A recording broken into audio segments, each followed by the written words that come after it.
As a CEO, you have PR people, and PR people write introductions to you, and it's amazing what they will write about you. And some of that story was actually true. The main one being how bad I was in that interview. I don't know if anybody ever met Justice O'Connor, but apparently she was known to have a prosecutorial stare. That she had learned a stare that, like, when she was grilling somebody, she would ask you a question, and then stare in your eyes for 45 seconds. Nowadays, you would know that on Google, right? You'd prepare. There would be books on how to prepare for an interview. There probably was some books. I didn't know about it. I showed up green. She stared that stare on me, and I froze, and I remembered I stole a nickel out of my mother's purse once, and I fell apart, and I don't know what she thought I would do as a clerk, but clearly it wasn't to work for her. So that's part of the story is true. One of the best things about this job, 30 years later, I stayed in touch with the legal profession. My best friends are still the guys I've roomed with from law school. But this job gave me an opportunity to re-engage with some of you and some of your peers and just see where this profession has gone. And to some extent, the conference we are doing with the Wall Street Journal grows out of some of the observations that some of you shared with me and some of your peers shared with me. So let me talk a little bit about that. When I was in law school, I had a joint degree. And so I was one of the few people in law school who thought, wow, a great job, the best job in the world would be the general counsel of a company. You'd have some legal stuff, you'd have the interest of that, you'd have the law, it would be fabulous. I got zero support for that position 30 years ago. The position was, at least in my law school, not seen as prestigious. It was seen as boring. Why would you want to do that? In fact, I remember having this conversation with an advisor, and he expressed deep surprise that a guy he respected a lot, a guy by the name of Nicholas Katzenbach, would think it was okay to take this job as the general counsel of what was then the most prestigious company in America, IBM. Was shocked. So I got zero support for that. 30 years later, I come into this job and I start talking with some of you, some of the lawyers in major law firms. I start recruiting a general counsel. And I'm just shocked by the quality of the people who are in that role. So let me talk about some of the things that occurred to me about why that was. You probably know more, and that has led to this conference. One of them has to do with the session we did last time, which is the advent of crises in companies. But there were probably crises in companies last time. We talked about Black Swan events last time. Black Swan events are defined as events that can transform your company, kill your market value, to hurt your regulatory standing, cost you executives, hurt your reputation. 2 times ago, we talked about cyber breaches. The interesting thing is, nobody there really thought that was a Black Swan event. Everybody knew that it could happen to us. So there's Black Swan events that we think of as Black Swan events, but we know they actually can happen. More to the point, when I talk with many of you, the number and type of events that you wake up at 2 o'clock in the morning worrying about has broadened. Last time, I held up a page of 30 different types of Black Swan events that colleagues of you have shared with us that they're worried about. So this list wasn't 30 of them 10 years ago. Many of these are not on the list.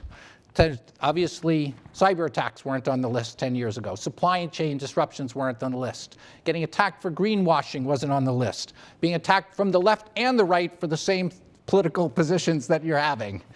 Being attacked for something one of your executives did 15 years ago in your company and what you responded to 15 years ago. And many of the subjects that we're talking about today. The number of potential Black Swan events seems to be burgeoning. And our sense is some colleagues of mine are writing an article that says, if you're a new general counsel taking on a job in a major company, particularly highly regulated ones, the probability of you facing 0 of those over a 5-year period approaches 0.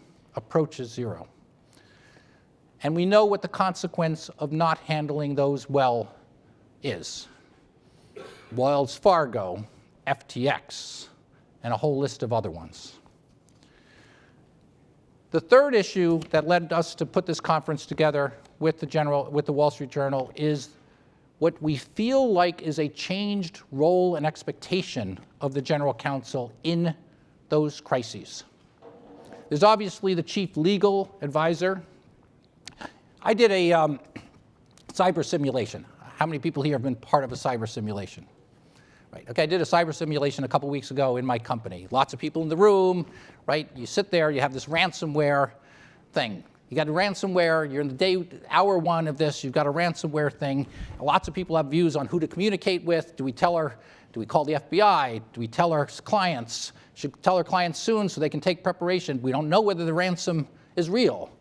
What are we doing with the investigation? Are we going fast enough on the investigation? Should we be hiring somebody else from the outside in the investigation? Should we call the FBI? Lots of questions, lots of people with opinion in the room. I turned to Curtis. Curtis, what do you think? Curtis is my general counsel.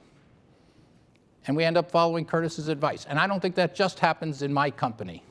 And you have all these situations where some fire is out there in the company. You don't know how bright it is. You don't know how broad it is. Do you investigate? People tell you it's isolated. Do you agree with them? Do you fight the organizational barriers of going beyond them? All those sorts of judgments, those aren't legal judgments. They're rooted in legal judgments. They're management issues. What we are observing is in many companies, the general counsel is not only the chief legal advisor, he or she is becoming the line manager in charge of crises. And when the Wall Street Journal and we talked about it, our view was there are lots of conferences on the legal issues.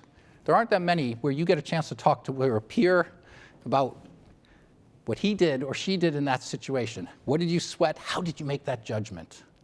And that's what we're trying to do with this conference. We're trying to do that through panelists who have great expertise, who can share it, and who can help stimulate your thoughts, but also through an opportunity to meet colleagues, not at the tables and cocktails afterwards, and in Q&A and share your own experiences. This is a work in progress. We hope you get input from you to continue to fine-tune it. But so far, thank you for those of you who've come back and for the input we've gotten. May suggested to me that not everybody in this firm, despite her nice words, knows what we do. So let me take a minute of that, and then I'll turn it over to the panelists. So let me make a bold statement for those of you who don't know what we do, will not believe. And then I'm going to try to convince you it's true. All right? So FTI, I believe it's true to say, is involved in helping more companies on the major crises, types of crises than we just talked about, than any other professional services firm in the world. So for those of you who are a little, really? When I've talked to people, their answer really is, so then how is it that's possible and nobody in my organization has ever met you? So let me try to bridge that for you. The answer is that historically this company only went to market through major law firms. So we did the Wells Fargo investigation with Sherman and Sterling, the Amex investigation with Debevoise, the Clifford Chance with Swedbank, Wirecard, I don't know who we're working with. Luckin Coffee was with Kirkland. The Hertz bankruptcy is with White & Case. PG&E was with Milbank. I can go through all of these. Historically, we never met our ultimate client. And in fact, when I got here, I thought that was odd. I came from BCG, you met your clients.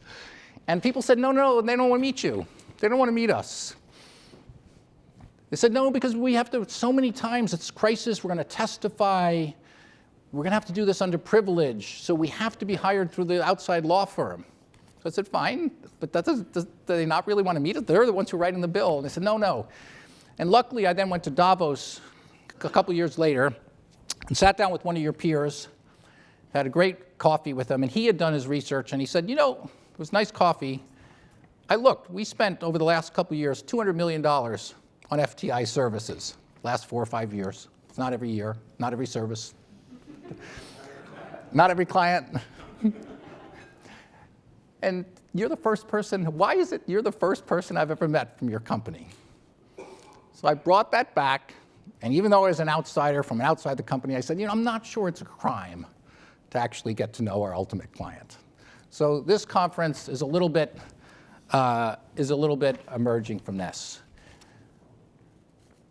Our company goes to market in 5 segments, but the way we work on your problems is integrating those segments. Our largest segment is a Corp Fin segment that grew out of our bankruptcy practice. We are the largest bankruptcy firm in the world. We did number 1 or 2, not in every market. We're number 1 and 2 in more markets than anybody else, which means 15 years ago, PwC did Lehman Brothers. Now we get Hertz Global. We get LATAM Airways. We get Steinhoff, all the biggest global assignments, okay? That practice has now gone into less crisis stuff in addition, cost out. Some of the private equity guys here work with us on cost out and so forth, but that's the roots. It's a crisis root. Our econ business is the biggest group of economists in the world who testify on Samsung, Apple, on the value of a chip, do Microsoft Activision clearance, AT&T Time Warner clearance. We're the leading group of antitrust clearance and testifiers. And just to confuse everybody, we do that under another brand name, which is called Compass Lexicon. So I see some nods, okay? How many of you did not know that a Compass Lexicon was part of FTI? Yeah, right, okay. So we've got work to do, all right? We have a strategic communications business. That's a crisis communications business. We don't do consumer ads, but we have a firm that's built around crisis communications. Almost everything we do and everything that keeps you up at 2 o'clock in the morning has a content element to it. It also has a communications element. So Colonial Pipeline had a content issue. What happened in the breach? What to do to fix it? It also had a tremendous amount of instantaneous communications issues. And so we have what I believe is now the leading, either the first largest or second largest crisis communications firm in the world. The last set of practices work together. We have a data analytics firm, an e-discovery part, and then a series of expert investigators. Those are the people who come together and work on the stuff we're going to be talking about today.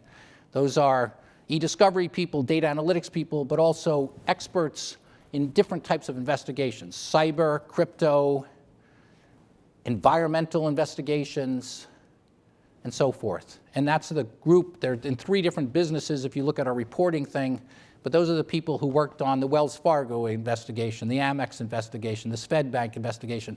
Those are the people who helped to get us $11 billion back from Madoff, and so forth. Okay, so that's what we do. We are 6,500 professionals, billable professionals globally, which is larger than any of the law firms you work with.